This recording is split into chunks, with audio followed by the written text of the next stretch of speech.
I'm Allison, a senior at Thunder Ridge High School. Hi, I'm Nasser Dean, an 8th grader at Aurora Hills Middle School. I recently attended JA Finance Park where I got to be an adult for a day. I had to make budgeting decisions like what kind of car to buy and what internet package I wanted.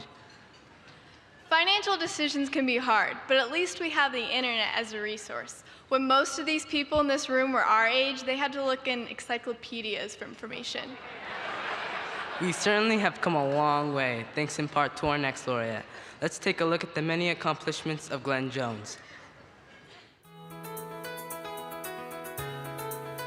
Glenn is a real honest-to-God visionary. He has an incredible capacity to see things the way they are today and understand what the implications are for the future.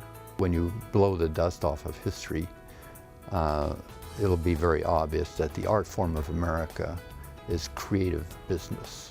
For over 40 years, one name has been synonymous with the incredible reach of technology.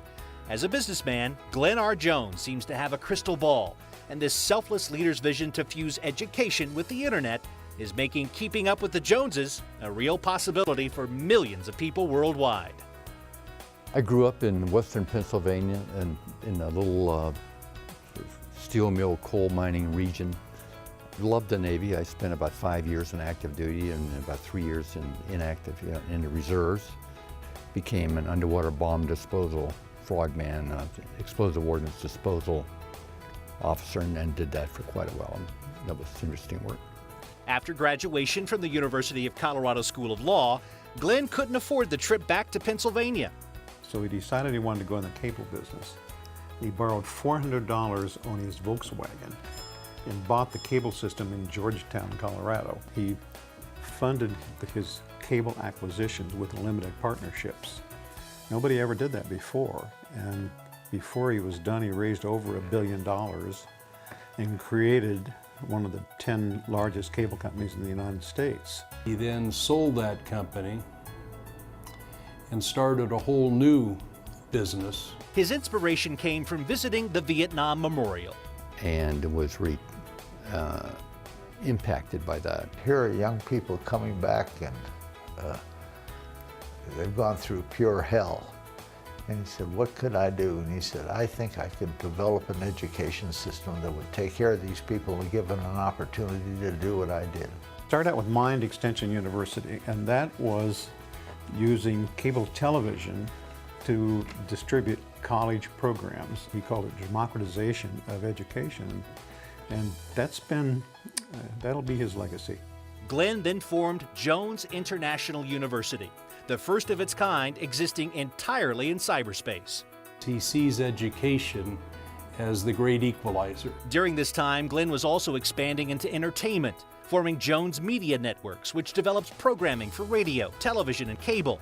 He also created Great American Country. Along the way, he also penned a few books. If you read some of his poetry, you'll see many references to planning and thinking and anticipating what the future is going to bring. As part of his desire to share knowledge, Glenn is a founding member of the James Madison National Council, an advisory body to the Library of Congress. The National Digital Library Project that we've done back there, we have about 21 million items digitized. If you can digitize it, then everybody in the world can have it in the living room at the same time. That's a whole different thing. That's scale. Even with all of Glenn's accomplishments, he still doesn't take himself too seriously. Great sense of humor. Glenn did a short span as a stand-up comedian. He's on stage and he's telling the jokes, and it's not going well. And somebody threw a chair at him.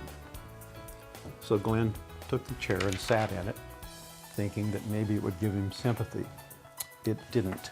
More chairs came in. Glenn epitomizes to me all that's good about capitalism. It's also very, very exciting. It's creativity on steroids.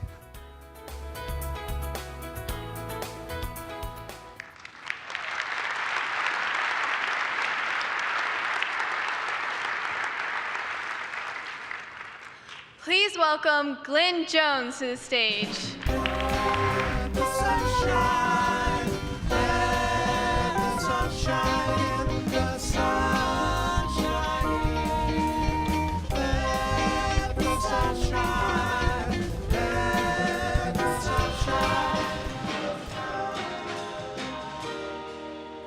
Well, good evening.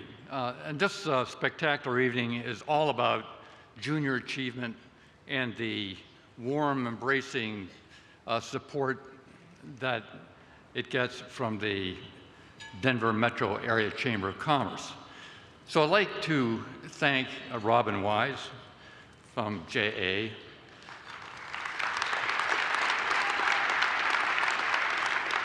and Kelly Brock from the Chamber,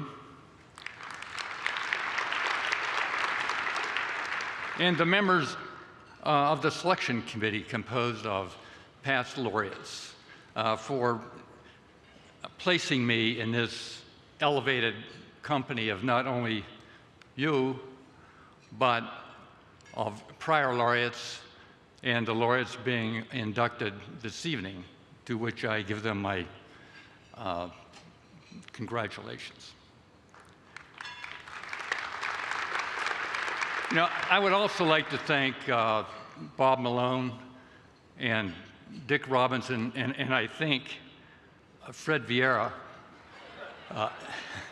for their more than generous comments on the video. And I'd additionally like to recognize and thank my leading lady, Diane Eddles, and the members of my family, especially my brother Neil, who are here with me tonight, along with current and former Jones associates from the Jones companies, and friends in the audience who've helped me over so many years with so many things for so long. Thank you.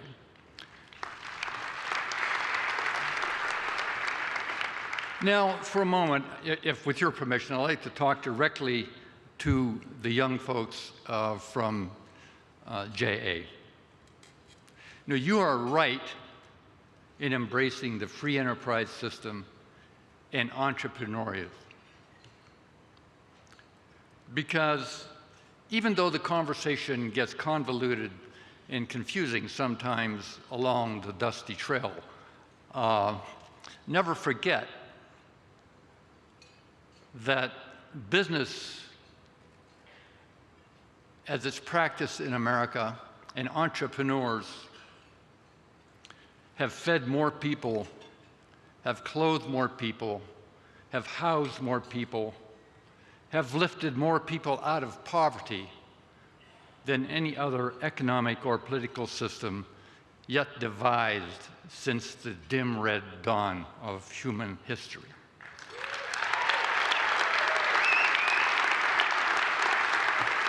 You know, and when they blow the dust, when historians and anthropologists blow the dust of history off of America, they will see clearly that business was the art form of America. And that business and its entrepreneurs first built, then one by one turned the lights on in that sparkling city on the hill that we call America. So, entrepreneurs, the dreamer is a practical man. He can do things no one else can. So, when you walk out into the big arena, be a dreamer. Be an artist. Be an entrepreneur. Thank you.